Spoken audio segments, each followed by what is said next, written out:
Namo Amida Butsu. Good morning, good afternoon, good evening, wherever you are, whenever you are, in whichever realms of existence you are, whatever mind states you're in, whatever conditions you're in. As always, you are welcome to my channel. And tonight, today, this morning, whatever it is for you, I want to discuss Buddhism and the martial arts. And the reason I want to is I had a dream. Um, I had a dream about that very thing.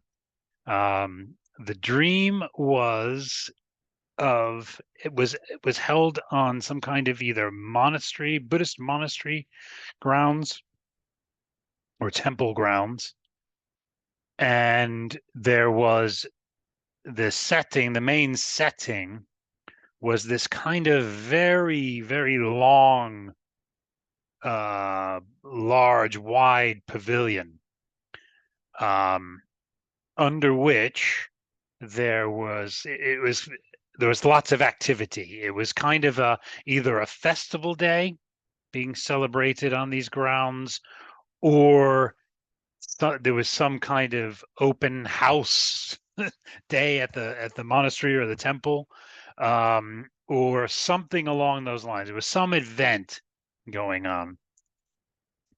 And under this pavilion, there were two main things going on. There's lots of other little lesser kind of activities going on, but there were two main events, as it were, happening under this pavilion. Um, and in the dream where I was when I when I remember the dream starting, or what when I came into the dream, if you see what I mean. Or what I remember of the dream is, at first I was facing toward, there was a kind of dojo basically underneath this pavilion, and there was a martial arts instructor doing some kind of, it was a very fluid martial arts, almost dance-like martial arts demonstration or instruction going on, but at the same time Buddhist instruction going on along with that. And I think it was sort of either something like Aikido kind of style martial arts, or maybe Shaolin kind of, Kung Fu kind of martial arts. Um, as I recall, maybe a bit of both actually. And there was more than just the instructor. There were some other sort of martial artists, performing their forms and whatnot. And so that was going on at the one end that I was facing when I sort of what I remember of the dream beginning.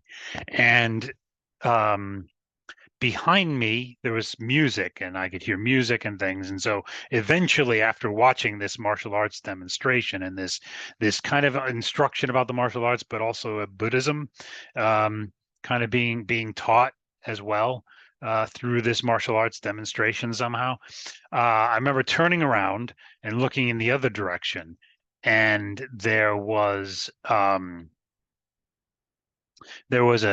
kind of Buddhist dance going on. And they all wore very colorful, elaborate costumes, and it was very elaborate kind of dance going on, Buddhist dance going on, Buddhist ritual dance, if you will, and the music going and everything. And I'll tell you later what I think that dance, one of two things I think that dance was. But anyway, that was the main thrust of what was going on in the dream. There was like I said, there were other things going on. I think kind of next to where the dojo was. Oh yeah, and under this pavilion, it wasn't one big open space. It was a lot of open spaces under the pavilion, but divided by kind of these kind of dividers. But it was still kind of open. There wasn't like doors separating things, but there were sections. The pavilion was sectioned out by these kinds of, kind of dividers between different things going on. And the two biggest areas, though, were the martial arts demonstration and the dance that was going on initially behind me. And I think, but nearest, as I was about to say, nearest the end where the kind of dojo, the martial arts dojo was, kind of off to my right in the dream. I think there was some kind of in kind of past the divider there in a room, quote unquote, in the one of the rooms of the under this pavilion.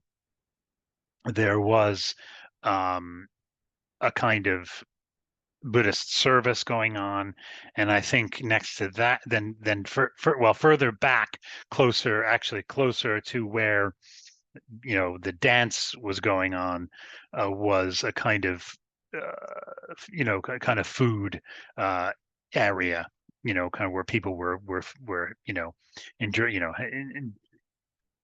eating food together and things. So probably traditional, sort of foods and things. So anyway, that was kind of the gist of what I can remember of the dream. And so what I wanted to do was do some related readings from articles that I've chosen. So I'm going to quickly share my screen as usual. And there it is. So yeah, hopefully that is big enough for everyone to see. Let me just have a quick look. Yeah, it's 125. That's it might be a bit too big. I'll just take it back down. So this article is from Buddha Weekly. I've used this website before. The articles are usually pretty good, and it's the Dharma in Motion article. Oh, sorry. I wanted to give you a little background about myself and the martial arts. I used to study way back in the day, many, many years ago, Tang Sudo, the Korean martial art, South Korean, I think, kind of in origin. And I have been the past few years wanting to get back to doing it, to studying the martial arts somewhere. But it's been a very busy and expensive few years, with pretty much the past few years, one niece or another getting married. And family events, major family events, and that we were hosting, or we were having to travel to the states for. So it's been a very, very busy and expensive few years. So I couldn't really budget that in the monthly expense. On top of moving, we moved in recent years to where we are now in England. So that was expensive as well. But I've been meaning to get back to it, and I will hopefully maybe by the end of this year be able to start studying martial arts again. I'm going to. Unfortunately, there isn't a Tang Sudo club or school in the area where I live. It's hours away. Like I think the closest one is like 6 or 7 hours away or something like that. Ridiculous. When I was researching, the local martial arts and trying to find Tang Sudo school, and there just isn't for a long ways from where we are in the UK. But there is a Shotokan school, not not too far from the town where we live. So I am gonna as soon as I am able to afford it, going to be joining that school. The reason being is that Tang Sudo and Shotokan are very similar in their forms, and there's just different emphases and things uh, of their kicks and strikes and forms and things, but they're very similar. And from my research, from what I gathered, there is a kind of similar root to the two. Um, um, and Okinawan karate was a big was part of the influence for Tang Sudo, if I'm not mistaken. I could be mistaken about that, but anyway, there was a root. There is a kind of common root to both of them, and I think, like I said, Okinawan karate in some way had some influence on Tang Sudo, and as well as Shotokan had some influence on Tang Sudo. So I feel like I'm not being disloyal to the Tang Sudo spirit or school by by attending by attending a Shotokan school, because they're, like I said, they're very similar and have similar connections somehow in their development. So, and I would say probably a fairly similar philosophy behind them. So I feel like I feel like I'm not betraying the Tang Sudo spirit or the Tang Sudo school by attending Shotokan school. And anyone who has studied a martial arts will understand my dilemma there, and why I was had to be very careful in the school I chose to study, in that sense of, oh, if you study a different for a different school, you're a different form, you're somehow betraying your the your colors, the colors of your the flag of your school or something. So anyway, but anyway, that's I hope that maybe this year I'll be able to start that. But anyway, a little background on myself. And I meant to also say with that is that martial arts was very much something that drew me to that kind of, I've talked about this before, the upaya of Amida and the Buddhas and Bodhisattvas to utilize kind of East Asian cultural things to kind of push me gradually, ever so slowly, toward Buddhism, ever since I was a kid, really. And I've talked about this at length in other videos and other Dharma dialogues. And one of those things, one of the major things that has done that, I feel, was kind of an upaya that drew me toward Buddhism, was the martial arts. Was yet another aspect of any fascination with any aspect of East Asian culture. Really is you're gonna at some point encounter Buddhism. You're gonna at some point, as well as the martial arts as well, because there's a lot of intertwining there of Buddhism and the martial arts. So, which is the whole point of this reading I'm about to do, the whole reason I chose these articles. So let's see how much of this one I can get through. I'm gonna have to probably do a separate video about the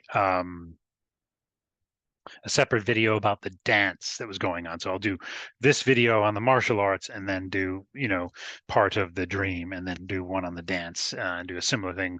I've selected some articles and things to read related to Buddhist dance. So anyway, Buddhism and the martial arts. So Dharma in motion.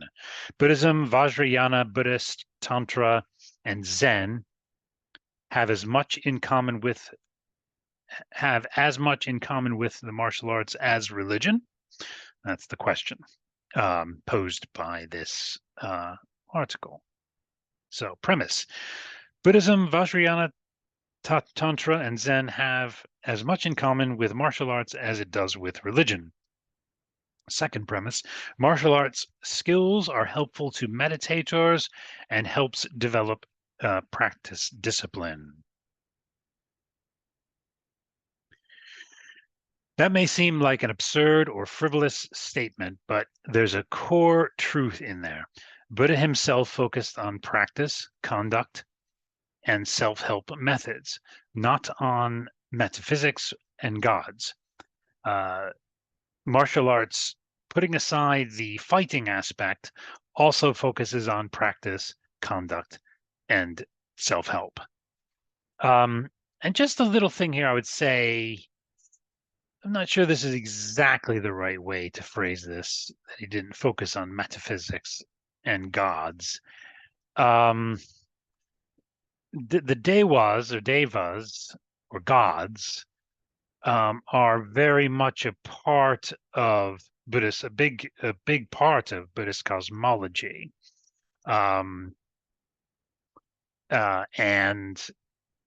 so metaphysics in the broader sense of that word, I would say, is a part of Buddhist teaching as well.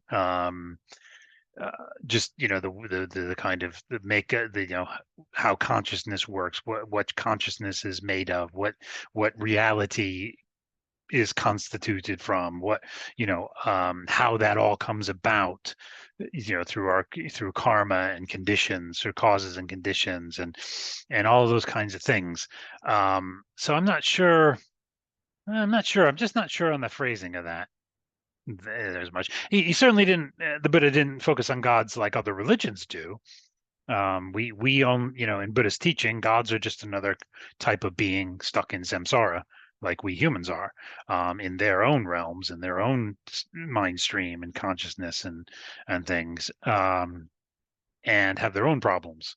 So we're not, Buddhism is not a religion that focuses on worshiping or trying or taking guidance from gods like other religions do. So it certainly is true in that sense, and it's true that the Buddha's teaching was very practical. And was about suffering in the end of suffering. So, the medicine, what it was, he was the great physician, kind of, and and was giving us the medicine and the medical the diagnosis and the prognosis and the medical treatment that each of us needed, for our, for our ailment, as it were, of ignorance, and the three poisons, of ignorance, of ignorance or delusion, attachment, aversion, and the three poisons, basically. Sorry. So it was very practical in that sense, but and his application of all those, I guess you could call it, metaphysical things about how how consciousness comes into being, and how we create, our worlds that we exist in because out of our ignorance and our karma and things like that. That certainly was a part of the teaching, but it certainly was kind of the whole practical idea was suffering and the end of suffering. That was his whole teaching. It was, so anyway, I'm not sure I expressed that very well, but let's continue.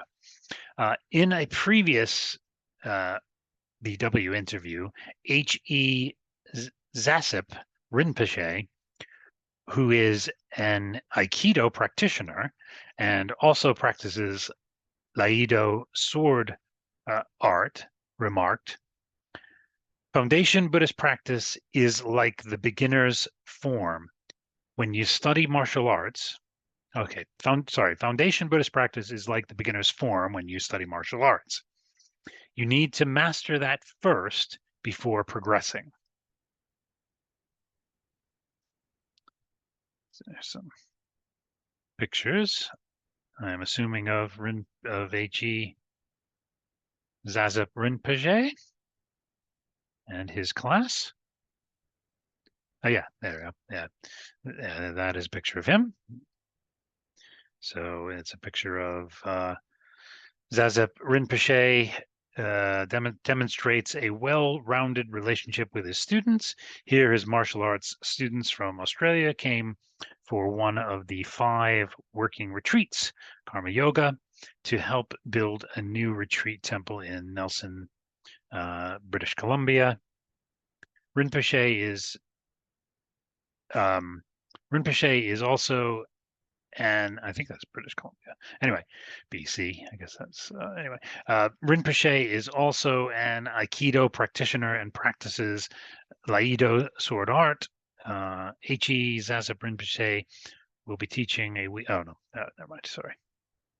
That's just a little announcement, it looks like. All right, so many practices in Buddhism rely on a teacher or guide, much like a martial arts instructor, although ultimately you have to do it all yourself. You could say the goal is an nth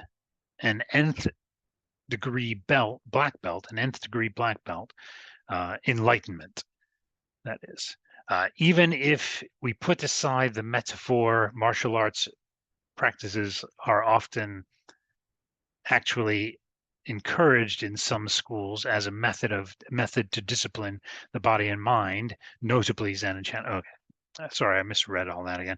So let me start that paragraph again. Many practices in Buddhism rely on a teacher or guide, much like a martial arts instructor, although ultimately you have to do it all yourself.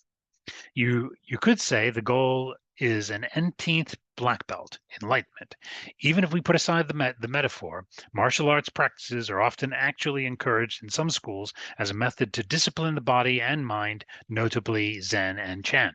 Likewise, Tantric Buddhism employs yogas, postures, and disciplines. So quickly, something I'm going to say here is that obviously I'm from the Jodo Shinshu school of Buddhism, or Shin Buddhism, and in this metaphor, or in I would say that Amida Buddha has already practiced in his form as Dharmakara. If we're going to use this kind of as a loose metaphor, Dharmakara, metaphorically speaking, has learned all the martial arts forms of every martial art that exists, and in every universe, and has earned the highest belts possible, all the belts of every school of martial arts everywhere.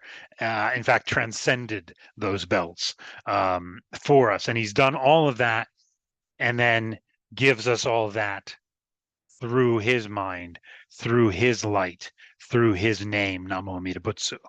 And we reap all the benefits of that practice. So if you think of his Buddhist practice, the Dharmakara Bodhisattva's Buddhist practice, as a martial arts, practice, that metaphor completely perfectly fits. And and we get all the benefits of all of that, 5 kalpas of discipline and practice and all of that. So in a sense, Amida Buddha makes us black belts through his light, his power, the power of his vow, his primal vow, through his light, through the Nembutsu. He gives us his black belt. He makes us black belts. He gives us his black belt, in a sense. And then when we die in this life, then we go to Pure Land. When we die in a lifetime where Shinshin has arisen and settled, and we are attained to, by Amida Buddha's power, we are attained to the stage of non-retrogression. Doesn't mean we're Buddhists yet. Doesn't mean we're black belts yet. It just means our future karma has been completely cut. We have to live out the rest of our past karma and present karma, but our future karma is cut. And so we can go to Pure Land, and we'll immediately, through Amida's power, we will be able to claim the black belt then that Amida Buddha has given us, even before we were born in Pure Land. So anyway, so that I would say is the way, would be the metaphor here. And because even the practices, quote unquote, that we do in Shin Buddhism or Jodo Shinshu, are they kind of just naturally come about as a response to hearing the name, encountering the Dharma, encountering um, encountering the Dharma, encountering Shakyamuni's teaching, encountering the teaching about Amida Buddha, hearing the name of Amida Buddha, encountering the light of Amida. Our natural response is to do the things that are taught by our Dharma masters to do in Jodo Shinshu. So, say the Nembutsu, to say the Nembutsu, to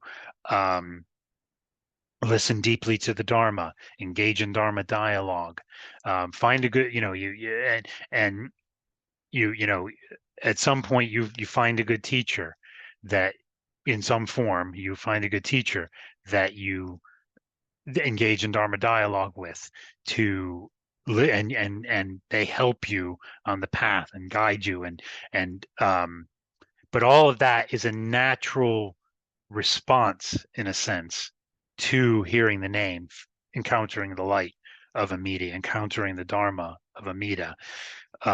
You just it doesn't seem like that at first because you are, I know in my own case I was very actively trying to listen, or I was saying trying to say the Nembutsu as much as I could, and really having to think about it. But even in that way, I think that's part of the natural response, the natural working of Amida. So as I say in my other other discussions and videos, it's Amida Buddha's practice. It's Amida Buddha's teaching, practice, and realization. I'm just doing it. I'm just responding. I'm just showing up, and my response is to listen deeply to the Dharma. My response is to say the Nembutsu. My response is to engage in Dharma dialogue. My response is to study the Dharma. So it's like a natural thing. It's like breathing. It's just like it's a natural. What am I trying to say? Like it's a natural thing. If you're drowning, if someone's drowning and you're thrown a lifeline or you're thrown one of those donuts, you don't think about it. You just grab onto it. It's a response. It's an immediate response. I'll grab onto the life raft. I'll grab onto the donut. I'll grab onto the lifeline. You don't, and then you're grateful for being rescued. And that's a natural response. So that's what I'm saying. Even these activities that they don't seem like they don't seem natural or just a response at first when you're doing, but they are. That is what it is. That's been my experience anyway. So so our quote unquote practices aren't our practices at all in Jodo Shinshu Buddhism. They're Amida Buddhist practices, and our practices are merely a natural response to that encounter with the Dharma, the encounter of Amida Buddha's light, the hearing of the call of Amida, the etc. So yeah. And I think any discipline that we have to do those things comes from Amida. Amida enables that. Amida enables us to do those things, to want to do those things, to have to take the time to do those things. Amida Buddha enables us to do that. So just to give that metaphoric, the Shin Buddhist metaphoric take on all of that.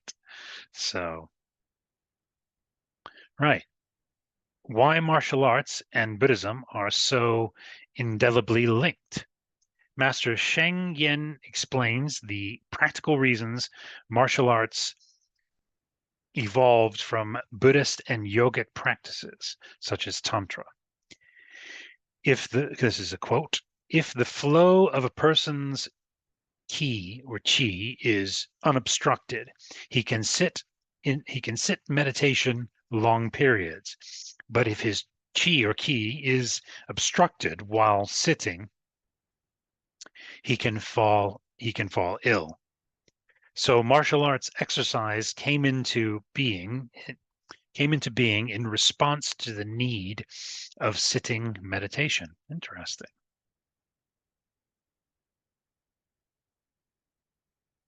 That makes sense. Why is Buddhism more like a martial art than a religion? In Kula Malunkyovada,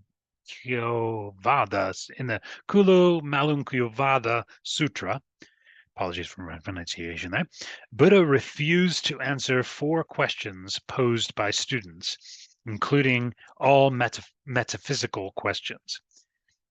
He answered, okay, in that sense, yes.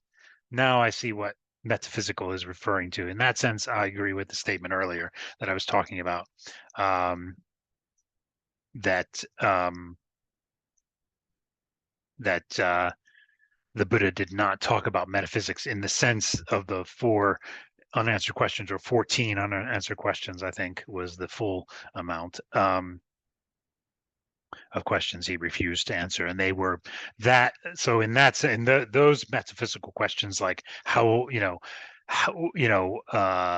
is the universe eternal, or I can't remember what the questions are, but they were those kinds of like questions that wouldn't help, and the Buddha wouldn't refuse to answer because they would not be helpful to the goal of of the end of suffering, of ending being suffering. So he refused to answer, and actually I think he refused to answer also because they would be harmful if he were to try to answer those questions in some way.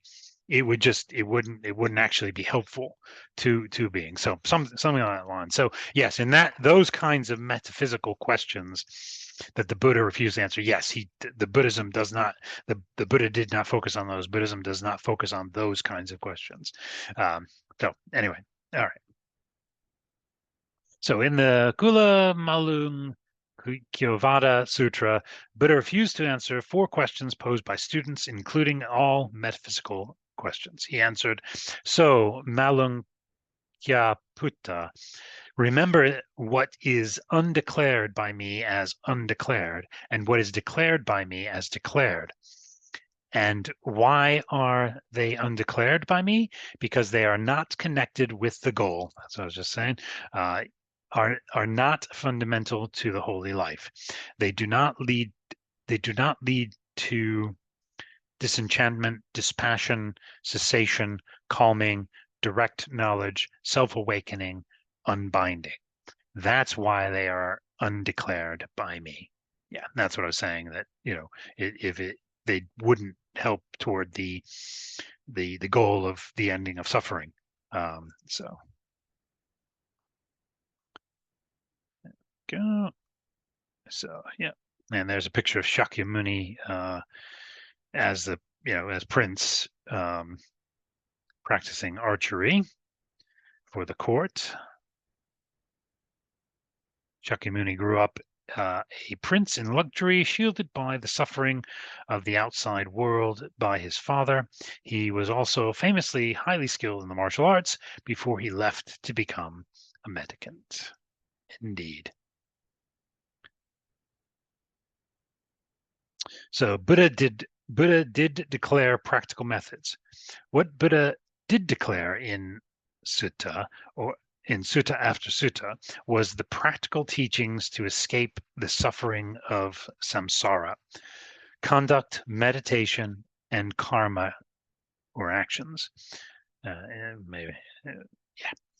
I mean, intentions, actions, I guess would be the way to say that. Anyway, yes, in Mahayana Sutta, he spoke about Buddha nature and divinity, but again, in the context of methods to uncover our own true Buddha nature. And that's what I was trying to say earlier, much more succinctly than I did earlier when I was addressing this whole thing about that bit about not focusing on metaphysics or gods. That pretty much said in one sentence what I was trying to say.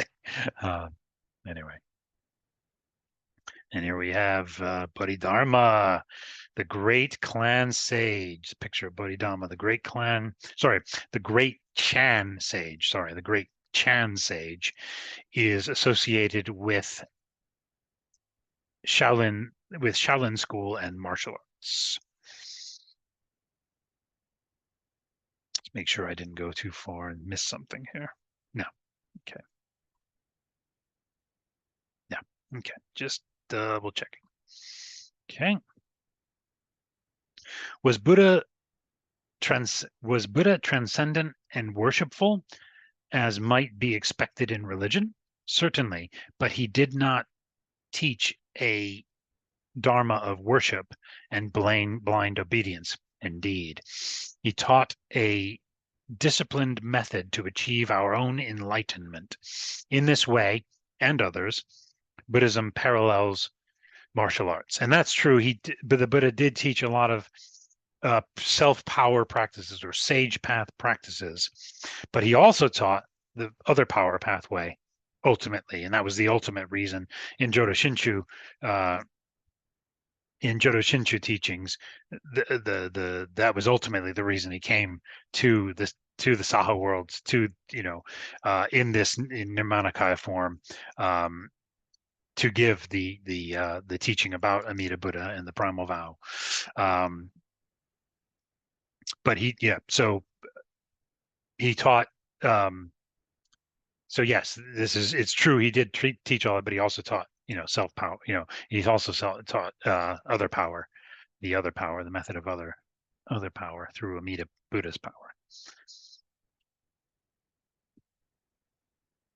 Bodhidharma, the patriarch of Chan Buddhism, Zen in Japan, is credited with bringing martial arts from India to China. He once said, "As long as you look for a Buddha somewhere else, you'll never see that your own mind is the Buddha." Yes. As long as you look for a Buddha somewhere else, you'll never see that your own mind is the Buddha. Boom. Mental martial arts, meditation. Shaolin Buddhism is synonymous with both Buddhism and Kung Fu. Shakyamuni Buddha's sutta methods are almost more like a mental martial art than a devotional path. I'd say that's fairly accurate, actually, way to put it, or a good metaphorical way to put it. The Eightfold Path is conduct and discipline oriented, much like martial arts. Certainly, the more esoteric traditions in Buddhism, such as Tantra, are mind, discipline, and method focused. In Korea, a martial art named Sun Mundo is part of Zen. Is part of Zen and Seon Buddhism. Alejandro Anastasio, an Aikido martial arts instructor and Buddhist teacher, explains what Aikido means to him in answer to his teacher Dzogchen's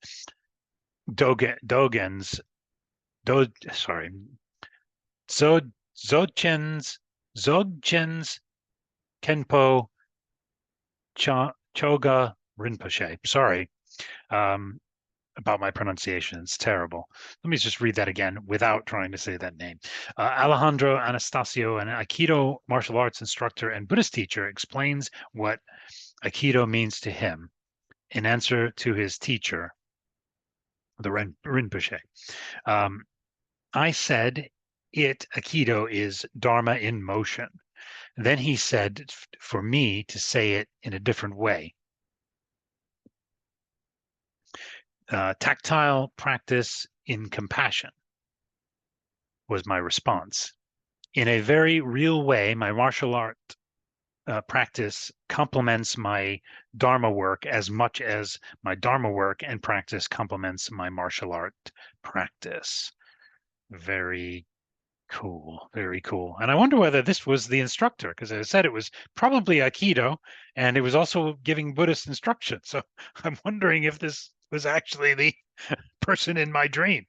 Anyway.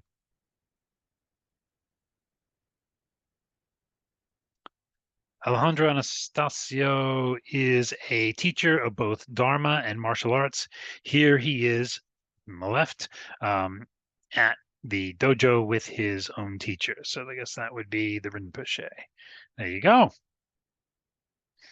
Excellent. Love that dojo. Look at that. Love it. Love it. Love it. Okay. All right. And this is a picture of Buddha-Dharma traveling. He traveled 3 years from India to China and is attributed with bringing martial arts to the monks in China. And let me just see how much time I have. Yeah, we should be able to go a bit longer with this. Just bear with me. Okay, so what about religion and worship? There's no concept of creator or big G God in Buddhism, although there clearly are devotional practices with enlightened deities. Instead, Buddha taught us the path to enlightenment, where we ourselves and all sentient beings can embrace our Buddha nature and escape the suffering of samsara. So, go. Looks like we have a quote here, probably from the Buddha. What is this enlightenment? What is this enlightened Buddha nature? In the Samadhiraja Sutra, it is described as inconceivable, surpassing the sphere of thought, not oscillating between bliss and suffering, surpassing illusory differentiation, placeless, surpassing the voice of those aspiring to knowledge of the Buddha, essential, surpassing passion, indivisive, surpassing hatred, steadfast, surpassing infatuation, explained by the indication of emptiness, unborn, surpassing birth, eternal from the standpoint of common experience, undifferentiated in the aspect of nirvana, cool, unscorched, placeless, unthinkable, blameless, infinite in terms of colors, born of the application of the great supernatural faculty. Thus is the body of the Tathagata to be called. Namo Amida Butsu, Namo Amida Butsu, Namo Butsu, Namo, Namo, Namo. That was great. So yeah, Angulimala. Picture of Angulimala trying to catch up with the Buddha, but he never can. Look how he's running, and the Buddha's just very measuredly walking along calmly. Shakyamuni saves Angulimala from himself. The mass murderer tries to take Buddha as his 1000th victim, but no matter how many times he tries, he fails. Eventually, he falls to his knees and begs to become Buddha's student. Here, for example, is Buddha's own description of Buddha or Tathagata from the great Mahaparinirvana Sutra, making it clear Buddha is beyond the simple concept of gods. The Tathagata is not human. Because the Tathagata has abandoned human existence for a long time over countless kalpas, he is not human. He is not human. Because he was born in the city of Kapilavastu, he is not human. He is also not a sentient being. Because he has abandoned the nature of a sentient being for a long time, the Tathagata is not a sentient being. He is also not a sentient being. Because he has spoken with the attributes of a sentient beings, because he has spoken with the attributes of sentient beings on some occasions, the Tathagata is not a sentient being. The Tathagata is not a phenomenon, because the various phenomena each have distinct and different attributes, while the Tathagata is not thus, but has only one attribute. He is not a phenomenon, because the Tathagata is the Dharma Dhatu, the all-encompassing realm of truth itself, He is not a phenomenon. Yet he is also not eternal. Why not? Because he has severed arising forever. Phenomena endowed with arising are not eternal, whereas phenomena devoid of arising are eternal. The Tathagata is devoid of arising, so he is eternal. Phenomena which are eternal are devoid of intrinsic nature, svabhava, whereas phenomena endowed with intrinsic nature are not eternal. The Tathagata is devoid of arising and lineage. Because he is devoid of arising and lineage, he is eternal.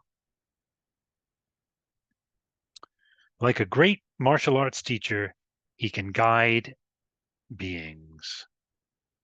Yes, Tibetan monastics also practice martial arts and athletics. That's what the picture is there. Not a very clear one, but one nonetheless, which is kind of cool. And I can go a little bit longer here. In the same sutra, which is over 400,000 words in length, Buddha describes the compassion and love of Buddha.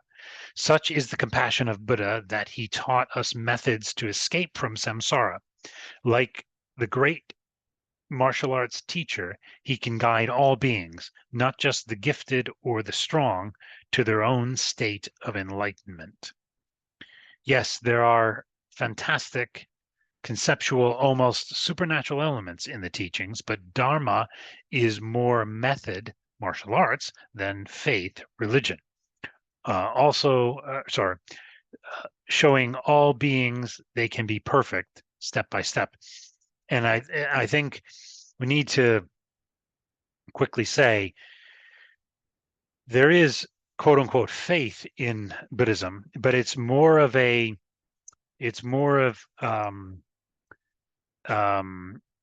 because you're supposed to test all the teachings yourself and experience the teachings for yourself in Buddhism. In some sense, you have a kind of you get a kind of confidence. It's a confidence that builds a strong confidence in the teachings, so that you can have confidence into teachings of something that you can understand, but you can have confidence in teachings even if you don't understand them. You can have confidence that they're true because that's another sense of it. But it's a strong confidence. It's a strong conviction. It's a strong faith, but it's based on experience. It's based from investigation, examination, experience yourself, which is part of that's part of the foundational teachings of Buddhism, is that you're meant to do that as a Buddhist. And then there is faith that arises in us through Amida's light. Now, this is in Jodo Shinshu teaching, in Jodo Shinshu Buddhist teaching. There is a faith that arises in us through the power of Amida Buddha's vow, through Amida Buddha's working, through Amida Buddha's light, through of the other power of Amida. There's a faith and entrusting in the path, there is a faith or an entrusting that arises in the teaching, practice, and realization of Amida Buddha. And in Amida Buddha, there's just this is something that arises through Amida Buddha's practice, that arises through all of the merits and virtue that Dharmakara accumulated for us. So there is so it's, in that sense, we're not just believing in this, it's not just a blind faith in either of those scenarios. It's not a blind faith at all. in Buddhism. That's a big difference between quote unquote faith in Buddhism and faith in other religions. So anyway, and there's much more to it than that, but I'll just give you a little sort of bit of that I'm in my understanding, and take that for what it's worth. So okay, yes, there are monastic martial arts and athletic disciplines which are fun too. So I guess there's this that's an introduction to the video, which we won't be watching. And let's see if I can get through the rest of this. So Vajrayana Tantra parallels martial arts. Vajrayana Tantra in particular, and at risk of extending the metaphor too far, very much parallels martial arts.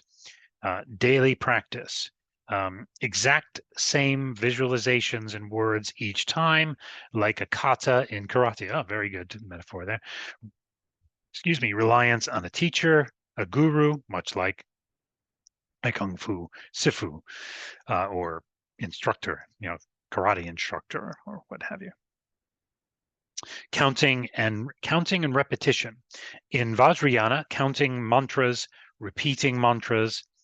In martial arts, use of verbal yeah in karate and taekwondo, and repeated physical patterns, both designed to retain the body and mind.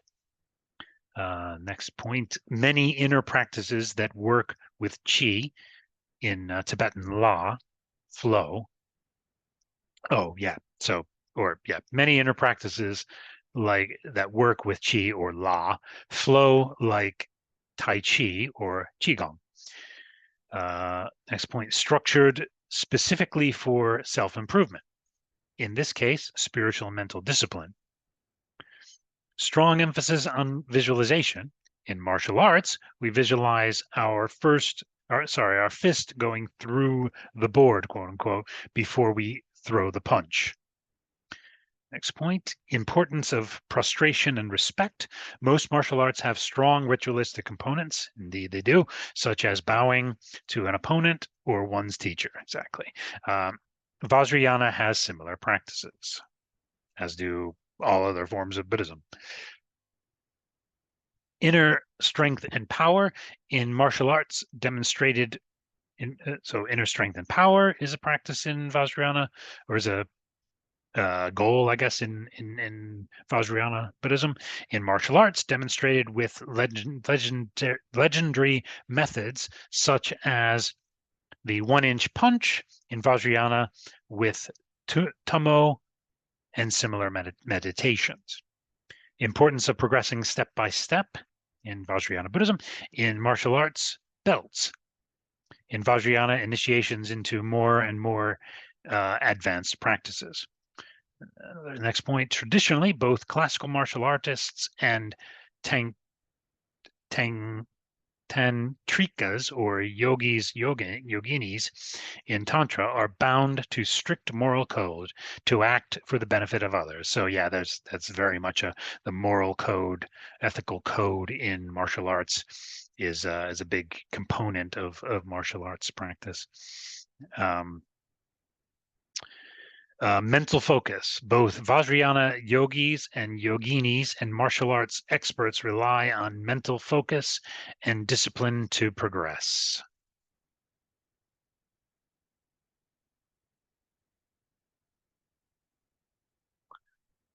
Sunmodo was a martial art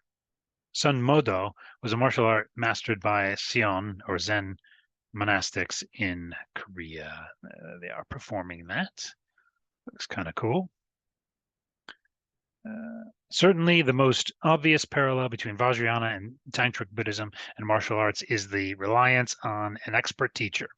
In a BW video or Buddha Weekly video with H.E. Rinpoche, he explains, quote, a coach or teacher is important because Vajrayana Buddhism is an intense practice, a delicate practice. When we do a delicate practice, intense practice, powerful practice, we need a coach indeed. Guru is a coach. Generally speaking, in our lives, we need a teacher. For example, martial arts or sports, tennis. We need a coach, right? So Very, yes, indeed. And